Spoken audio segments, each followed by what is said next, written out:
Line of this topic, that is the first of all introduction, determination of the site, development, function of the clavicle, medial and lateral articulation end of the clavicle, attachment on the clavicle, fracture of the clavicle, clinical correlation, symptoms of the fractured clavicle. Learning objective, that is understand the general and special features of the clavicle, appreciate the importance of the clavicle in the body, understand the causes of the clavicle fracture and its effect. First of all, the introduction. Clavicle are also known as the collarbone. It receives its name from the clavicula. That means a little key, because the bone rotates along its axis like a key when the shoulder is abducted, or when the arm is swing, then this bone is moved. Therefore, just like in a key, therefore they are called as a clavicula in the Latin word. It's a long bone. It lies horizontally and it's make up the shoulder girdle. Roughly it is S-shaped. It also called the beauty bone in the female. It is subcutaneous throughout its length. Superior surface mostly, that's the subcutaneous. It's convex in shape, anteriorly near the sternal junction and concave anteriorly on its lateral edge near the acromion process, because this is the lateral side, this is the medial side. In other words, we can say it has got the two ends, the lateral end and the medial end. This is also called the sternal end, which articulate with the sternum, and over here it articulates, the lateral end articulates with the acromion process of the scapula and forming the acromioclavicular joint over here, and over here it articulates with the sternum and forming the sternoclavicular joint. Then the bone acts as a mobile strut or supporting the brass, connecting the trunk to the limb. Now this has got the shaft, the two ends, and this shaft is over here, that's showing the superior surface. Over here, that is the inferior surface. As a whole, when we consider over here, or other words, we can say it has got the two ends.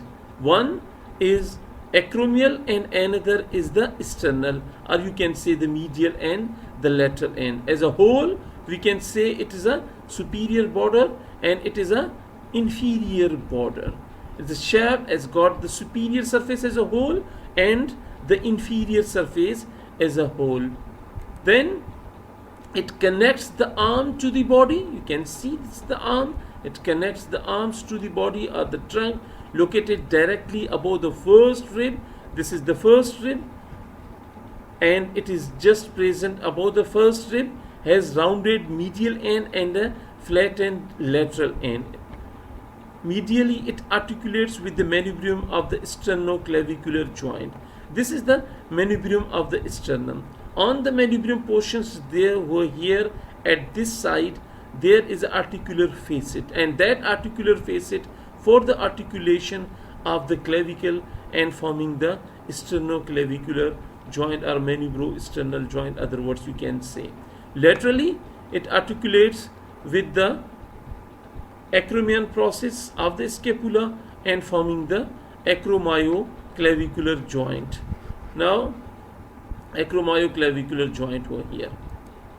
Then, side determinations, we can say that it is divided into the medial 2/3 portions up to this one. This is the medial end, and over here when we consider that it is the medial 2/3 portions over there and the lateral 1/3 portions. Now the medial 2/3 portions over here, that it has got the surfaces as I told you, that is the superior surface and the inferior surface, superior border and the inferior border over here. When we just see from the superior surface, slightly rough and it is smooth as compared from the inferior surface. On the inferior surface, at the acromion end, that's the lateral 1/3 portion over here, there is a tubercle is present, and that tubercle is projected towards the outside. That is known as the conoid tubercle. That conoid tubercle, just on the superior medial R side, there is a groove is present. That groove is present is known as the subclavian groove. Okay, now if we go back again over here, you can see this is the subclavian groove over here, and this is the trapezoid line. Now you can see over there, that is the right clavicle. Subclavian groove is for the passage of the subclavian vessels. Over here, there is a small elevation is also present just adjacent to the acromial facet. Over here, that elevation is known as the trapezoid line. This is the conoid tubercle you can see over here. Now, how this bone is developed?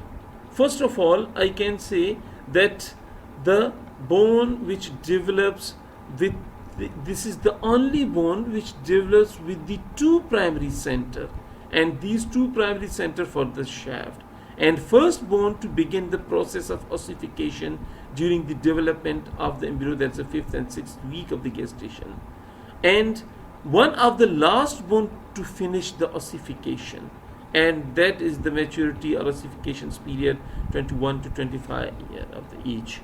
It is intramembranous ossification and consists of a mass of the cancellous bone surrounded by a compact bone shell. Cancellous bone forms via one medial and one lateral ossification center, which fuse later on. Compact bone forms the layer of the fascia covering the bone, stimulate the ossification of the adjacent tissue. What is the function of the clavicle? As we know that this is the only bone which lies horizontally in the body.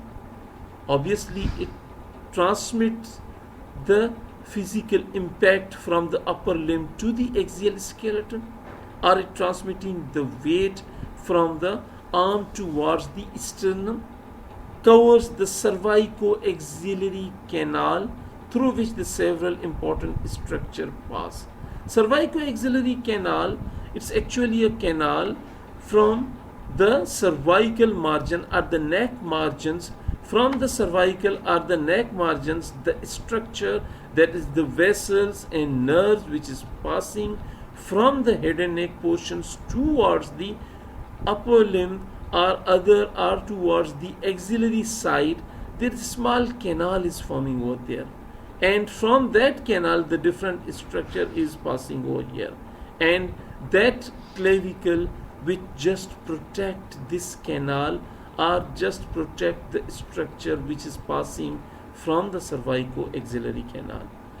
It serves as a rigid support from which the scapula and the free limbs are suspended. This arrangement keeps the upper limb away from the thorax so that the arm has a maximum range of the movement. Now, as I told you about the end, the medial and lateral end. The medial and lateral end, they are the articulation end over here. One side it articulates with the sternum over here, that is the sternoclavicular articulation, and on the left side, at the lateral side, it articulates with the acromion process and forming the acromioclavicular joint. Attachment on the clavicle. First of all, this is just get a review of the attachment over here at the superior surface and the anterior border. As we know very well, there are two surfaces, one is the superior and another is the inferior, two borders, anterior and posterior borders. Superior surface and anterior border which gives the attachment to the deltoid. Superior surfaces also gives attachment to the trapezius, and on the inferior surface the subclavius muscle, conoid ligament, trapezoid ligament. As previously I told you that on the subclavian groove which occupy by the subclavian vessels and cover at the side with the subclavius muscle. And on the conoid tubercle, the conoid ligament is attached, and on the trapezoid ridge, the trapezoid ligament is attached. On the anterior border, it gives attachment for the pectoralis major, and on the posterior border of the clavicle, it gives attachments towards the sternocleidomastoid, sternohyoid, and the trapezius muscle.